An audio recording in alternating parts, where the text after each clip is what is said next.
So let's talk about New York. All right, New York's mayor's office, they say has been compromised. Hit a like for the algorithm, subscribe to the channel, and turn on your notifications. Let's rock. This appears to be a dramatic expansion of the investigation into donations made to the mayor's campaign and contacts with foreign governments. Political reporter Marcia Kramer has some new information from her sources tonight, and she is here now with the latest. Marcia. Well, Christina Maurice, we already knew that the feds were scrutinizing donations made to Mayor Adams from people connected to the Turkish government. But sources tell me that during the summer, agents served subpoenas seeking information on the relationship that the mayor had with the governments of 5 other countries. Tonight, he seems defiant. We are not going to surrender our city. And let me tell you, folks, when you fight on behalf of New York, things happen. But I'm going to fight for this city just as I fought for this city when I was a police officer. Mayor Adams at a town hall in the Bronx tonight in what appeared to be a reference to the latest details of an expanding investigation into his dealing with foreign governments. People with knowledge of the situation tell CBS News New York that the feds delivered a new round of subpoenas to Adams' lawyer this summer seeking information. Hey, no matter how many town halls and rallies that you have, it doesn't change anything. No matter how many town halls and rallies that you have, they coming for him. The feds is on Eric Adams, and they're basically coming from every angle, and they're starting to swamp him. First, they getting everybody around him, and then eventually it's going to close on him. Eric Adams is acting just like a rapper. Eric Adams is running his office like Diddy was running his empire minus the freak-offs. I think that they're going to arrest Eric Adams eventually. Related to the mayor's dealings with Israel, China, Qatar, South Korea, and Uzbekistan. Sources say it's unclear what the feds were seeking, but it is believed to be an outgrowth of a probe that began last November. That investigation, which began with the raid on the home of its chief fundraiser, Brianna Suggs, is reportedly looking into whether the campaign got illegal donations in exchange for pressuring the fire department to approve a new Turkish consulate in Manhattan, despite safety concerns. After that raid, the mayor bowed out of a high-level White House meeting on the migrant crisis to rush back to New York. At that time, the mayor insisted he had done nothing wrong. I feel extremely comfortable about how I comply with rules and procedures. Asked about the latest round of subpoenas, Deputy Mayor Fabian Levy issued a statement saying, quote, "We've been asked not to comment on the content of subpoenas, but as we have repeatedly said, we will continue to fully comply with any law enforcement inquiry." Now, as part of the Turkey probe, the feds have examined free flights and upgrades that the mayor received on Turkish Airlines. Sources say the July subpoenas also sought additional information about the mayor's Turkish contacts. A spokesman for the U.S. Attorney's Office declined to comment. Guys. So everybody around him is falling. All of his top aides, everybody is getting raided. He's tied to multiple different governments and campaign funds and pay for play and favors and all of this stuff. And always the go-to, similar to Tiffany Henyard, the go-to is always, well, they after me because I'm doing the right thing for the city. The go-to is always, well, they're after me because I'm fighting for you guys and I'm fighting for New Yorkers, so I need your support. So wait a minute. Let me just try to figure this out, because I'm starting to put the pieces together and the puzzle is starting to make sense. And he used to be making phone calls to the Biden administration trying to tell them what it is that he needed in New York, and Biden wouldn't even answer his phone call. Wouldn't even answer his phone call. Wouldn't even acknowledge Eric Adams. Eric Adams pulled up to the White House. Now think about this. You're in the most powerful city in the United States of America. New York. Over 8 million people inside of New York. Hundreds of billions of dollars in the budget. The highest tax city generates so much revenue for the federal government. And you can't even get a phone call with Biden. You can't get a phone call with Kamala Harris. They don't want your endorsement. They're not interested in talking to you. They don't want to kick it with you. I wonder why. They said, oh, we'll talk to Oprah. We ain't talking to Eric. We'll kick it with Tracy Ellis Ross. We ain't talking to Eric. We'll talk to Meryl Streep. We cool with that. We ain't thinking about, we don't, hey, you over there, we don't need your endorsement. We good on you. Can't get a phone call, can't get a letter through. Emails is blocked. They blocked him like a chick that no longer want to talk to a dude that done did her dirty. Can't get a phone call through to the White House, and you are the most powerful mayor managing the biggest budget and the largest demographic of people in the city, in the state, in the country, possibly even in the world.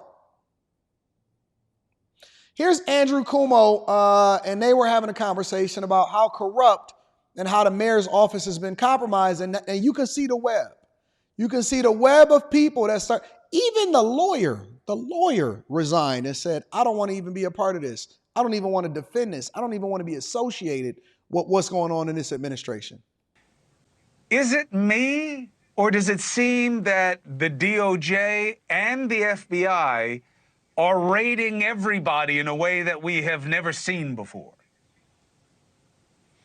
Well, Chris, I would absolutely agree with you that this is relatively unprecedented for a police commissioner and so many in his inner circle to be under investigation. And you pointed out correctly that the second police commissioner in the last 3 years appointed by Mayor Adams just resigned. And that led us to where we are now with Commissioner Donlin. Now, Chris, if I can just take it down really quickly to the micro level, and you and I had spoken before, I know Tommy Donlin personally. I've worked with him in some of the most austere and inhospitable places across the globe on terrorism investigations. He's a man of probity and character. The questions here is, what was the search for? I don't have any inside information. I certainly read and hear things through channels and through open source. But I can tell you this, and trust me on this, I've written about it and I've spoke to many outlets about Tommy Donlin. I don't sense that this guy could even spell corruption and could be imbued with malfeasance or moral turpitude. This is a straight shooter, and I think that's why he was selected by Mayor Adams. Now, we got to wait till the dust settles.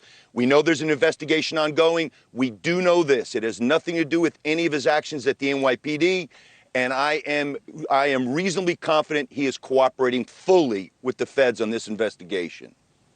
Okay, so then I still have, thank you very much for that, by the way, Jimmy. That is of special gift status to the audience because you actually know who we're talking about. So, and you're an amazing judge of character. You're a public servant 5 times over.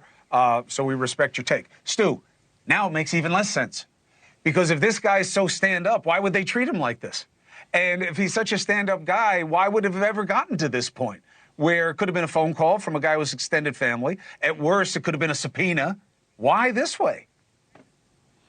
Well, Chris, you know, I think one of the things that we are hearing is this potential excuse that some 20 years ago he may have had access or possession of classified documents, and now all of a sudden the FBI wakes up and executes this search warrant. First of all, and my hat's off to Jim Gagliano, one of the most respected agents that I formerly recall in New York, and so kudos to him, having him as a guest, and I defer to him. But let me just tell you, and I think Jim would agree, a veteran of the NYO office, they would pick up the phone knowing that he's interviewing to become the next commissioner of the New York Police Department and give him a heads up and say, hey, Tom, we understand we have some information. You may have some documents you may have had for 20 years. Come back and bring them in. We don't want to upset and disrupt your potential doing. But with that being said, the soundbite that is being sent out, or the narrative, I don't believe, and why I don't believe it is, quite frankly, and I think Jim touched upon this, the only thing you get when the FBI comes knocking on your door in connection with a search warrant is the search warrant itself. It does not give you any insight into the affidavit of what the affiant says there is probable cause to believe that the fruits of criminal activity is in your house. It may give an addendum, a schedule of A through Z of what they're looking for, but it does not necessarily tell you what you may have done or what laws you may have violated. And so I don't necessarily agree or believe the excuse that this has to do with something 20 years ago. Also, the legalities of the statute of limitations, in my opinion, would have long since run. I do believe that the Get the mayor's likes up, office y'all, has been please. compromised. Hit a like for the There algorithm. may have been some wiretap or some texting or some emails that the FBI intercepted in connection with the recruiting of this individual, and that is why the urgency of going out and executing this search warrant. Well, that is certainly another layer of intrigue, but I got to tell you, it leaves us in the same place. We've never seen anything like this before. And again, it's a different standard. No one's above the law, but at the top levels, New York City has been frozen for months. Nobody can talk about anything with anybody now, and it's not because they're all mobsters. It's because once the feds are investigating you, everybody's paralyzed. So I hope they can justify it, because this is a period of acute examination of our institutions, and this is a big one. Hey, I believe that Eric Adams is dirty. I don't believe that he's just been above board the entire time. My impression of this situation is most politicians are dirty. I think that most politicians are giving out favors. And I don't even understand why people wind up becoming politicians in the first place, except for to make a power play. One of my favorite series of all time was the Netflix series with Kevin Spacey. And I forgot what the name of it is. I know that the people in the chat is going to remind me of what that name is. But that's one of my favorite series of all time. And I think that Kevin Spacey did a great job on that. I wish he wouldn't have been canceled for talking to younger little boys. But that is one of my favorite series of all time because Kevin Spacey is a great actor. And it showed you the power dynamics, the real power dynamics in politics and why people got into politics in the first place, because it is a true power play, which then ultimately translates into money. No president has never gotten rich. Bernie Sanders is rich, for God's sake. House of Cards. Shout out to the chat. House of Cards. Bernie Sanders got rich. They all write books. They all get rich. We don't know whether or not they controlling this over here or this over there. And especially in New York, it seems like all of the cards are falling. I mean, from rappers to politicians, everybody is falling. Anybody that's associated with anybody, I don't even know why anybody want to take pictures with somebody anymore. You know, they resurfacing old pictures of Diddy and Eric Adams giving the key to the city to Diddy and all of this stuff, and Kamala Harris and Diddy. And so I haven't reported on it because I don't think that it's tied. I don't believe, until you prove to me otherwise, that Kamala Harris was associated with Diddy just because she did an interview or somebody like that. No, I don't believe that. I believe something completely different. However, my point is that optics is playing just as much of a role as your inner circle. And if your inner circle is dirty and you are the head of that inner circle, then you are now implicated. And I don't believe that that person is doing it alone. I think that they need your permission in order to do so. And so the fact that everybody in New York and all of the people in these legislative branches and the mayor and the commissioner, they getting their house raided, and the aides and the deputies and all of these people that surround them, everybody is dirty. Everybody getting their house raided. Come on, man. Come on, bro. Come on.